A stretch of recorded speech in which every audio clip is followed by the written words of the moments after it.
hates us. Sending out Valentines to all the neighborhood wives with his name. Even sending dangerous strangers to their door. You know, my stomach dropped. So who went over the edge in a jealous rage? This Mother of the Year? You enjoyed this, didn't you? You enjoyed making these people suffer. Bitter revenge. Plus, attack of the open houses. Who knew selling your house could turn deadly? This doesn't look like it's a bad weapon, but cut someone in the face with it, you buy a few seconds to make your runaway. Safety tips from a pro to keep an attack from happening. I just thought, you're dead, Janice. You are dead. Open house horrors. And she's got her dream home. Only one problem. Her ex-husband's still in it. And not just him. So let me get this straight. You are living in an apartment with your new husband, your ex-husband. Too close for comfort. Plus, landscaping at home? Don't try it yourself. Tonight, we're spinning the wheel on Real Estate Roulette. It's going the wrong way, oh my God! Here now, David Muir and Elizabeth Vargas. Good evening. It's almost the season of sales. Time to start listing your house. Next month, as we all know, is the most popular time of the year for it. It's the dream of so many people, a home to call your own. But what if your dream house is somebody else's dream too? About to turn your home sweet home into a nightmare. That is exactly what happened to young couple Jerry and Janice. With a young child and a baby on the way, little pranks at first, but then real danger. Strangers showing up, someone out for revenge against them, playing real estate roulette with their lives. Here's Chris Conley. Before it turned terrifying at the suburban house in sunny San Diego.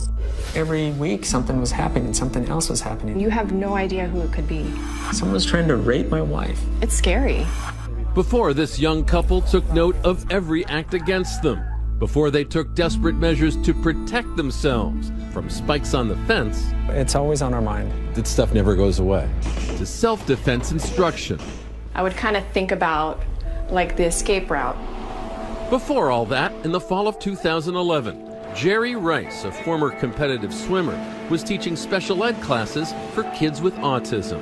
Wife Janice Reuter was a microbiologist at a children's hospital. They had one child and another very much on the way. Right here. How big out to here were you at the time? Pretty big out. Yeah. I was about, what, 8, 9 months, I think. They'd been saving for a house. And thanks to friend and real estate agent Renee Milton, they got one. This one-story house in a peaceful cul-de-sac. It's a wonderful place where everyone pretty much knows each other. People in the morning go for walks, they take their dogs out, they skip by the park on their way to school. At $779,000, the house scraped the top of their range. But it was amazing. It was like, what? This is ours? We were going to raise our family in the house.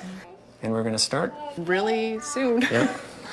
A home is a big deal. To purchase a home is a huge deal. Excited for the imminent arrival of daughter Avery, Jerry says he barely noticed the unusual note that would be a kind of introduction to their nightmare, a note that came to the house in their first month here. It basically said that someone was willing to offer up to $100,000 to buy our home from us. $100,000 above the price that you'd paid for it. I threw it in a cupboard. Our daughter was overdue. Only then, something a little creepy. The house turned up again for sale on the real estate site Zillow under an obviously fake realtor's name, Jacques Arce. Jerry called me one day and asked me if I had listed their home on Zillow for sale. I couldn't understand who would take a home that we purchased and put it online. That was the start of an escalating harassment campaign. Next, $1,000 in bills for bladder control products and magazine subscriptions arrived. The mail stopped entirely. There was an online ad for a New Year's Eve party at their home. Tame stuff? Maybe. But the Rices got the ominous big picture. Someone was targeting them and wanted them out. Who was it that wanted them out of this house so bad? And was it just one person? Someone was trying to harass them to where they would leave this property. Next, an attempt to get the Rices' neighbors angry with them. A Valentine's Day card. The ideal way to share a little love with that special someone. Only Paul Abel, one of the Rices' neighbors, didn't see it quite that way because the card was sent to his wife, Tanya. Wait a minute, Paul, it wasn't from you? It wasn't from me. What did the Valentine's Day card say, Tanya? It said, "Love, Jerry Rice." Paul hadn't even met Jerry yet. Yeah. He decided to change that in a hurry. He got mad, went right out the door and went and knocked on their door. He's not the jealous type, but he left the house in 5 minutes. Fast. Here's this guy that I have a beautiful wife. She's mine. And who is he sending her a Valentine card? In fact, Valentine's Day cards purportedly signed by Jerry had been sent to every wife in the cul-de-sac.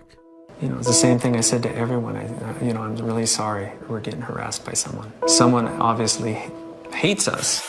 But who was the hater? With 2 children to protect, Jerry and Janice would never forget the jolt of fear they felt as a cop gave it to them straight. He said whoever was doing it was probably pretty sick. They were probably watching. And that sent chills down my back. Having the police officer tell me that, you know, we need to watch out for our children. It's scary. We were very suspicious of everyone. Jerry sprang into action. He locked the mailbox and set up surveillance. We didn't know who was messing with us, and they could be coming up to our front door. So we put up security cameras. This gate offered extra security, but week by week their sense of siege worsened. What next? Who was watching? It all haunted Jerry. He became very distant and really focused on trying to protect our family. He would be up a lot during the night. Check all the locks around the house and then check on the kids. What was it like one of those nights when you just sort of ask yourself, why is this happening to us? Janice asked that a lot. Why is this happening to us? And I was more concerned of who was doing this and where they were going to attack us next. They turned to cops as they braced for the next attack, never imagining how shocking it would be. This is your picture, and these are the words underneath it. Carmel Valley Freak Show. Come see me during the day while my husband is at work, and we can get our freak on. You know, my stomach dropped. I was like, oh, okay, now my photo's on there. That's very personal. And your home address, where your children live. Right. Then, while at work, Jerry got an urgent message from the police. To come back to the house because they had some information to share with us, and they wanted me there with Janice. Men had responded to that online ad and been in touch with someone pretending to be Janice. This is what one of them had been told. Just stop by any Monday, Friday, 9 a.m. to 3 p.m. I like the element of surprise. Someone pretending to be you. Right. Did it occur to you at that moment how much danger? Oh, yeah. Who was that strange man at the front door? And who was behind it all? By this time, they had growing suspicion. Remember that long-forgotten note dropped off months earlier from an unsuccessful buyer who was offering $100,000 above the Rice's purchase price for their house? Was that a clue? What was the name on that document? Kathy Rowe. When Janice searched Kathy Rowe on Facebook, she recoiled in horror. She'd seen that face before, at her front door, on Halloween. Immediately, I remembered her coming to our house, her and her daughter trick-or-treating. Coming up, cops start looking at the bitter bidder. I have never seen anything like this in my time as a prosecutor. And Kathy Rowe, outbid, outraged, and out to get even. When I walked in, it felt like my house. Yeah, but it wasn't your house. Stay with us. 2020 continues with Real Estate Roulette. Once again, Chris Connolly. It needed work, but don't we all? When the single-story house with a pool in San Diego's Carmel Valley came up for sale, a lot of families wanted it. Married couple Jerry Rice and Janice Reuter got it. This woman, Kathy Rowe, then a 50-year-old unassuming wife and mother, was among those who didn't get the house. That just didn't seem right. At least if you were Kathy Rowe, it didn't. I had put so much hope into this house. I walked in, it was my house. Yeah, but it wasn't your house. No, but it felt like the house I always wanted to own. And when I found out we didn't get it, it was devastating. It was heartbreaking. It was almost like the loss of a loved one. It was that critical to me. Kathy Rowe had a job with the county, had a very ill husband, she said, and had a Mother of the Year award from being the sole caregiver looking after their severely disabled daughter, Rachel. That house, though, It had more significance than just a structure with 4 walls. When I lost it, I cried and cried. Kathy Rowe also had enough bank to offer $100,000 more for Jerry and Janice's home. When they failed to respond to the note she sent them, she launched a harassment campaign, stopping their mail, relisting the house on Zillow, sending those phony Valentines. Oh, and at the outset, coming by the house with her daughter on Halloween. You wanted to see who was in the house, didn't you? I had no interest in them. I was more curious what they had done to the house. Who came to the door when you trick-or-treated? The wife. The wife, Janice, whose photo Kathy Rowe would later put on this Carmel Valley Freak Show online ad, inviting men to stop by anytime. I was jealous, destroyed, and devastated with pain and depression and... Why did that result in your lashing out at innocent people? That's the form that it took. You enjoyed this, didn't you? No. You enjoyed making these people suffer. Well, I thought it was funny. I did not view it as suffering. But when men responded to the ad, Kathy Rowe wrote them back, fueling the fire, providing specific and perverse encouragement to one 25-year-old male looking for fun with a totally unaware Janice. I'm going to leave out the dirty words here. This is someone pretending to be you. I'm pretty much home all day, every day, bored and incredibly horny. I love to be surprised and have a man just show up at the door and force his way in the door and on me, totally taking me while I say no. Janice, what is the person who is writing this trying to do to you? She wanted me raped. This is my wife they're talking about. There's no mistaking the intent there. Then, for the Rices, the ultimate nightmare. Another man did show up at the house, only Janice wasn't home. Jerry met him at the front door. He thought he was going to walk in and have his way with your wife. Yeah, I knew something was off with the guy. Flummoxed, the man fled and emailed Kathy Rowe. A guy was there, had to make up an excuse why I was there. But Kathy Rowe wouldn't let it go and urged him to return to the house with another sordid scenario. I remember what you said. It's like, I hope it's okay with you, I see other guys. Right. And you ask about threesomes. Well, he had no interest in being involved if there was any other man involved. You're the luckiest person in the world because of that, aren't you? It never even crossed my mind that a man could go to the house and hurt her. Probably should have, shouldn't it? Oh, absolutely. I normally am more concerned about other people's safety and welfare than my own. Yeah, not so much this time. Absolutely not this time. It's just how impaired my thinking was. Kathy insisted we also speak to her psychologist, Sage Breslin, Ph.D., who largely attributes Kathy's actions and state of mind to excessive sleep deprivation, brought on in part by her round-the-clock care for her daughter. It isn't one of those things where you sleep for a couple of days and then you feel better. Sleep deprivation makes the person get crazy. I think we can understand the mental pain you were in, you know, and I think we can understand the sleeplessness as well. What's hard for us to understand is how thousands of families go through everything you were going through and they don't lash out at innocent people. I think people have resiliency by their support network, by their family, by their friends. I didn't have those. She was kind of playing Russian roulette with my family, you know. There's no question in my mind she would get the right person at the right moment to come to the house and things would have happened. Things happened all right.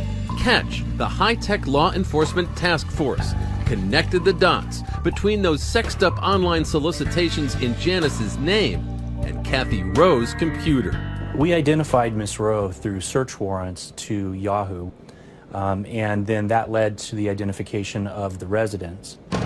The Heat paid Kathy Rowe a visit. Eventually, she admitted to it all. Initially, she faced the possibility of 9 years in prison. After many months of legal wrangling and a new life as a media sensation, Kathy Rowe tried to... Kathy Rowe seemed a major fall from grace. She copped a plea to felony stalking. and apologize to the Rices. All the things that I've put them through, the stress, the lack of privacy, I'm just very sorry. I think that you said that you didn't want to hurt them. I think that's exactly what you wanted to do, was to hurt them for buying the house that you wanted. I was sentenced to 1 year of confinement on a home ankle monitor and 5 years of probation. She actually is going to be watched a lot longer than she would have if she served some jail time. Kathy continues to have the responsibility for her daughter. Her daughter has maybe 100 to 150 medical appointments on an annual basis. Kathy has lost her job. She is the only person holding this family together at this point in time. I may be the least liked person in San Diego County. A horrible, evil person who wanted to harm this nice couple. And in what way is that incorrect? I did not intend to harm them. Apologies aside, Janice and Jerry are still afraid. I believe that Miss Rowe continues to be a dangerous person because of her skills of manipulation and her ability to lie. You know, I kind of think she has more of a reason now to attack us. So, obviously, you know, we're very concerned for the family.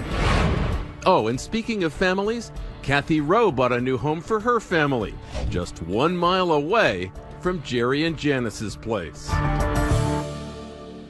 Wow, just a mile away. Well, have you ever lost something you wanted so badly that you went a little crazy trying to get it back or get revenge? Be honest. Let us know on our Facebook page and on Twitter. Use the hashtag ABC2020. And when we come back here tonight, a woman still sharing her home with her ex plus her new husband. That's when 5,000 square feet really isn't enough. No. Elizabeth and I will be right back. Next, she's got her dream home. Only one problem. Her ex-husband's still in it, dividing everything. But that's nothing compared to this. You are living in an apartment with your new husband, your ex-husband. 2's company, 3's chaos. Coming up.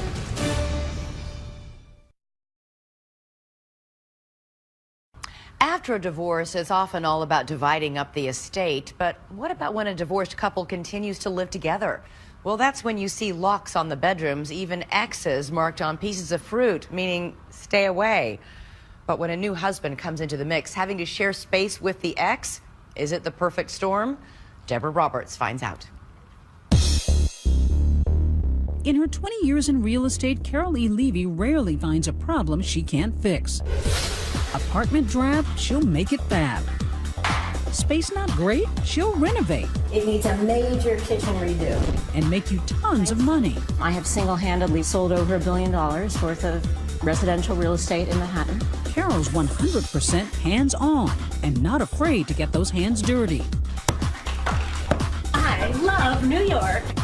If you think Carol has a flair for the dramatic, she comes by it naturally. An actress back in the 80s. And you'll tell your friends and they'll tell their friends and they'll tell their friends too. Now instead of products, she's pitching high-end real estate. I'm going to teach you how to make money in real estate. I'm not just a broker. I'm really a transformer of homes. The makeover maven does it again. Her greatest triumph? Her own 5,000 square foot multi-million-dollar duplex she redesigned in one of New York's most iconic buildings, the Beresford, known for its A-listers. Jerry Seinfeld and John McEnroe live here. The apartments are spectacular. The location right by Central Park with the museum, it was everything I wanted. You know, it has a magical castle feel. It really is a wow apartment as soon as you walk into it. I saw it as the perfect dream home. A grand marble staircase, 6 beds, 4 baths, wood-burning fireplaces, and lots of space to entertain. A labor of love built with then-husband Chris Lippman.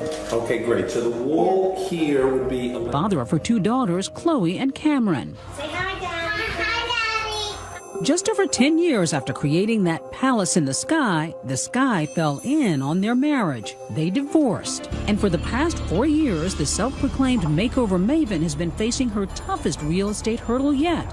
An unwanted housemate. One who just happens to be her ex. A judge ruled they'll have to share their marital home until it sells. Usually when people split up, they go their separate ways, they move out. You didn't move out. Nobody moved out. It was a situation that really was created by my ex. Unfortunately, until he has the funds from the sale of the apartment, he doesn't have the ability to move on. Well, some would argue, why wouldn't you get him an apartment to get him out of your home? I tried. I offered him additional spousal support at the beginning, a lot, to get his own place. He refused that. How do you make this work? Are there lines drawn? Don't come across this area. This is my property. That's your property. This was all mapped out in the divorce agreement. What bedroom would be his bedroom and what space he could use.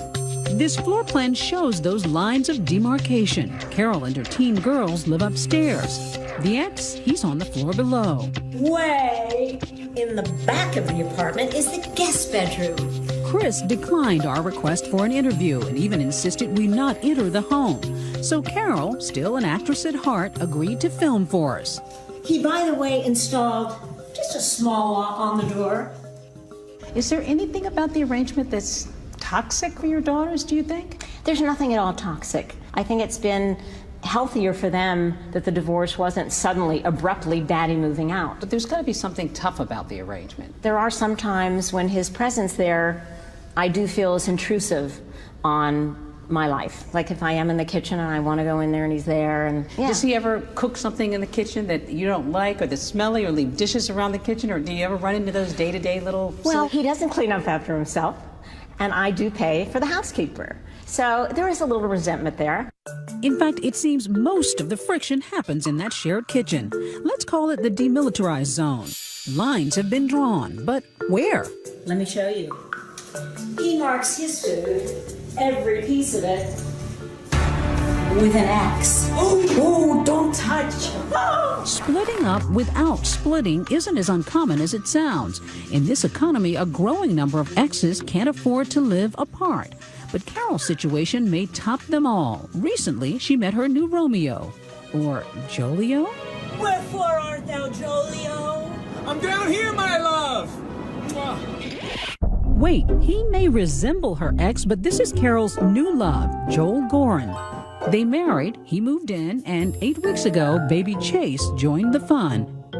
It's a pre-war apartment with a very modern family. So let me get this straight. You are living in an apartment with your new husband, your ex-husband, your daughters, and the baby. Yep. Well, Joel, let me ask you, because this is a very strange arrangement. Do you bump into your wife's ex when you're going to the kitchen to get something to... You really do? Yeah, and then he'll say hi or good morning, and I'll say the same thing back, and that's about it. Is it awkward? It was originally, but I've accepted it. Your house is on the market for a lot of money, close to $20 million. Yes. Your ex-husband has suggested that you've kept the price beyond what it needs to be so that you don't have to sell the apartment. Absolutely not. It appraised for $21 million. I am the expert of the building. I know what its value is. How long before you get this deal done? It'll happen soon. I would say within the next few months, there should be a deal on it. When that big deal finally happens, Carol's ex will walk away with almost half that fortune. And these newlyweds, they'll walk away with the gift they've been dreaming of. When you sell the apartment, are you going to miss having your ex-husband living with you? No! Not at all. Next, who knew selling your house could risk your life? I just screamed, help me, help me. He's trying to kill me. The shark herself, Barbara Corcoran, with safety tips. Cut someone in the face with it. Coming up on Real Estate Roulette.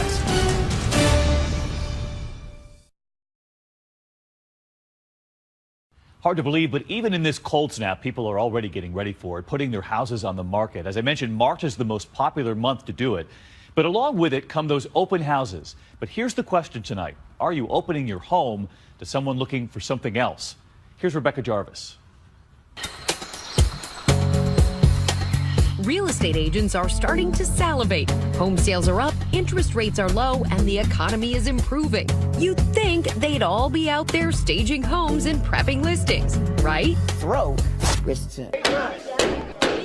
So why is this room full of agents in New Jersey learning how to stab someone in the eye. My thumb is in your eye socket. They're taking a self-defense course specifically tailored for real estate agents because their job can be downright dangerous. Being in the real estate business is one of the most high-risk businesses in the nation, and yet people don't know about it. Real estate mogul and Shark Tank star Barbara Corcoran says you never know who exactly will be coming to check out that listing, and they may be walking away with more than the property fact sheet. There's been a recent rash of open house ripoffs, like this woman caught pilfering prescription pills from an open house and charged with felony drug possession. So what's a homeowner to do? Medication's so valuable. The wrong person is going to take it. Of course they're going to take it, so you must lock it up. Now check out this guy facing multiple burglary charges for sauntering out of open houses with high-end jewelry. His lawyer told ABC News his client is innocent until proven guilty. There's nothing wrong with leaving out a jewelry box, but make sure you have junk jewelry inside, not the real deal. Why junk jewelry? Because if you empty out the whole jewelry box, someone sees it, oh, there's the jewelry, oh, it's not here, they'll start looking to find out where the jewelry is. But the danger isn't limited to homeowners. Police say the realtor who was kidnapped was traumatized. The agent you've hired to help you buy or sell your house could easily end up on the 5 o'clock news. A local real estate agent says he did not think he would live to see his family again. And it's not just dangerous, it can be deadly. In the last decade, more than 20 real estate agents were murdered, according to the U.S. Bureau of Labor Statistics. Take the case of Beverly Carter, an experienced real estate agent who disappeared from a Little Rock area house she was showing last October while allegedly meeting a potential cash buyer. Did you kill Beverly Carter? No. After a days-long search, her body was found in a shallow grave. The man accused of her murder giving a perp walk statement and later pleading not guilty to capital murder. Why Beverly? She was a rich broker. Are real estate agents sitting ducks? They are. Nothing is more essential to the real estate business than a new customer. And a new customer could be a good customer, or it could be the wrong customer. And it's mostly female agents who are meeting Mr. Wrong Customer. Women make up 60% of the real estate agent population, and it is a requirement of the job to market yourself relentlessly to perfect strangers. They know more about you than you would ever know about them when they show up at your home. Their cell number is on the business card. It's online. They blog about particular open houses. They talk about their children. And being open like that, of course, makes them a lot more vulnerable. Hey, morning, Trace. San Antonio real estate agent Janice Tisdale had always been cautious, but a few years ago she found herself in a perilous situation with a client and barely escaped with her life. It was a few days before Christmas, and Tisdale had arranged to meet this man, Emilio Maldonado, and his banker in a remote subdivision. As soon as I pulled up, I said, "Where's your banker?" And he goes, "Oh, he couldn't come today." And I thought, oh, this is weird. Tisdale did a lot of things right that day. She took off her diamond jewelry and made sure she had an escape route, just like Barbara Corcoran recommends. I make sure, foremost, that I have an exit strategy. I open the gates on the back of the house. I open the back door. So if you were showing me this home, I would say, have a look at the bedroom. and you would make sure you're there. I keep my eye on you, but I want to stay by the door. Corcoran says agents should realize they're already armed for combat. So you should have a cell phone in one hand, and in your other hand, you should carry your car keys. This doesn't look like it's a bad weapon, but cut someone in the face with it, you buy a few seconds to make your runaway. As Tisdale and her client toured the vacant house, Tisdale's instincts were telling her to bolt. And finally I said, we really need to go. And I reached down to pick up the, it was a lockbox. That's when he struck me over the head. Maldonado was wielding a tire thumper used by long-haul truckers to check tire pressure, and now blood was gushing from the back of Tisdale's head. Maldonado held the 64-year-old grandmother hostage for 45 minutes until she was finally able to use her remaining strength to break away. I was screaming. I just thought, you're dead, Janice. You are dead. In the distance, Tisdale spotted some teenagers driving a banged-up Honda Civic. And here come those kids, and their window was down. So I just screamed, "Help me, help me, he's trying to kill me." And they slammed on their brakes, and 5 teenagers bounded out of this car. Maldonado was arrested soon after. Now he's serving 60 years for aggravated robbery. And as for the teens who came to Janice Tisdale's rescue, I have 5 more children now, so instead of 4, I have 9. What more could a mother want? well, actually, this mother wants one more protective friend. These days when she shows properties, she brings along a Beretta Tomcat. I'm so happy you're alive. Amazing. Thank you. Yeah, just wonderful. The shark and the survivor spoke via Skype. I hear you teach all the new realtors what to be careful about. I bet one of the big lessons you're teaching is trust your gut. That is the thing I end with, is trust your gut, because if you don't, you could end up dead, or you could have staples in your head like I did. Get off! And that's why it may be good to get this kind of training. Wow. Nice and tight. In case you have to take matters, Please don't hurt me. Please don't hurt me. Yay! into your own hands. It's like much more comforting to have this knowledge and to know I'm not helpless and how to get away. And Barbara Corcoran has a lot more safety tips for selling your house safely. You can find them on our 2020 Facebook page. Barbara always knows. She does. We'll be right back. Next, if a tree falls in a forest, run. I got that all on film! When you're clearing your property, make sure it clears your house. This is going the wrong way, oh my gosh! When Real Estate Roulette returns. Lovely landscaping can do a lot to increase the value of your home, and sometimes it's even necessary to eliminate a danger, like dead trees. But this is one case where do-it-yourself may not be so smart. Here's Matt Gutman.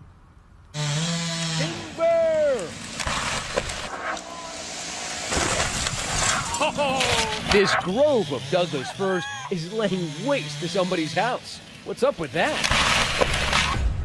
To understand, I'm scrambling up the side of this 85-foot white oak. Just try to lean back and go easy. To meet up with Mark Chisholm, 3-time world climbing champion and a spokesman for steel chainsaws. Wow. Welcome to my office. This is where you work, huh? This is it. So what do trees have to do with real estate anyway? You buy property, you're gonna have trees, and they're usually close to your houses and everything else. You gotta have the ability to maintain your property. Trees can be the ultimate real estate nightmare. Oh my God! Just one bad storm can send them crashing down almost anywhere. It hit your car! Oh my God! Oh my God! I got that all on film, you guys. It happens all the time. Just this past week, the tree came down with such force, it shook the neighborhood. A tree toppling in a windstorm outside Washington, D.C., captured on a 911 call. It's actually falling on my house right now. Yeah, it just fell on my house. But hiring someone like Mark to cut the trouble down in advance can cost up to several $1,000s. Too expensive for Juan Morales of Lakeland, Florida. They wanted $2,000 per tree. I'm like, oh, no, I can't have this. He saved a fortune renting this equipment. Unfortunately, professional expertise was not included.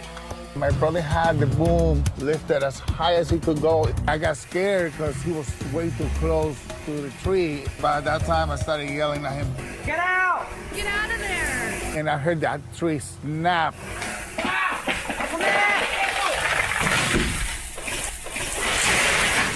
Wow. Juan was actually lucky. No major damage to the house. The Hagen family in Brighton, Michigan, not so fortunate.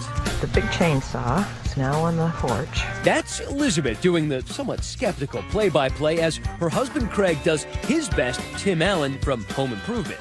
People build confidence over time. They say, well, this went where I wanted, this one went where I wanted, I can do that one too. This is going the wrong way, oh my gosh! Gee, the wind must have changed, right? Oh, that's painful. But that was not good at all.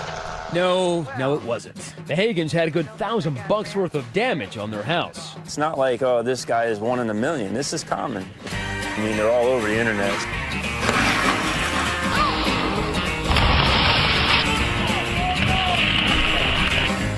Trees crashing into large homes, small sheds, and whatever else. Oh, no.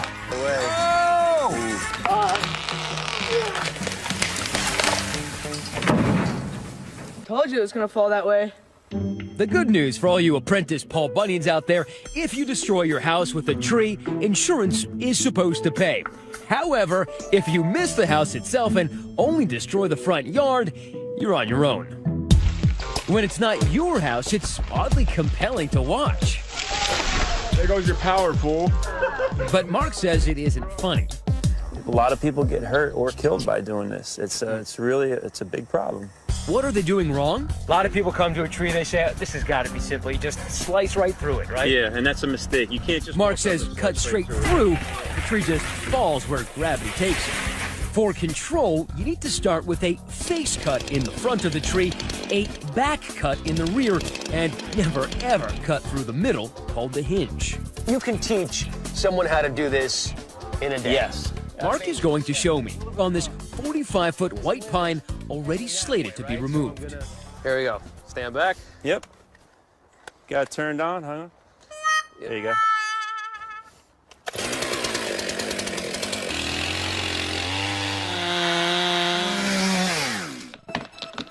Come on out. Timber!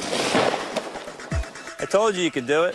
An hour later, I've safely felled my first 3 dead trees. But there's more to this than just proper cutting. How do you know which way a tree is going to fall? Well, you got to assess the tree as a whole. According to Mark, if you can't tell which way the tree is leaning, leave it to someone who can. Done properly, you can be incredibly precise. These 2 guys in Packwood, Washington, figured it out to perfection.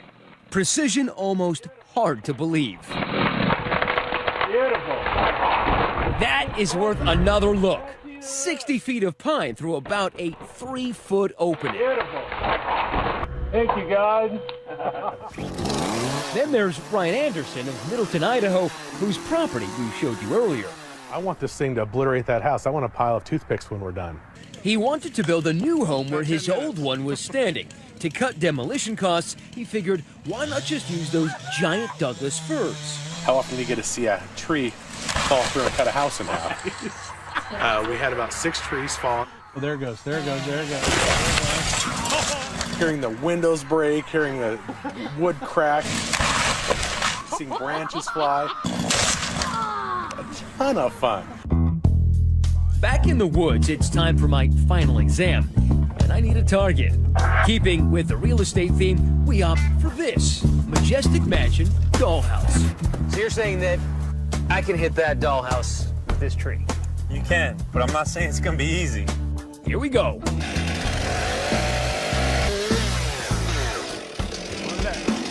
back! Oh no, I missed! I missed! No! No! Take 2. I'm giving it one more shot. Same thing as before. Good grip. Let it rip. Let's see what you got.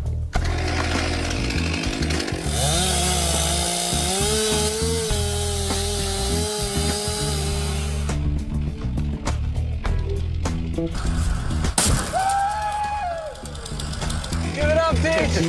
You did it! Wow. Bullseye. You couldn't do more damage than that. I had a lot of instruction there. It's not all that easy. Safety first. Always remember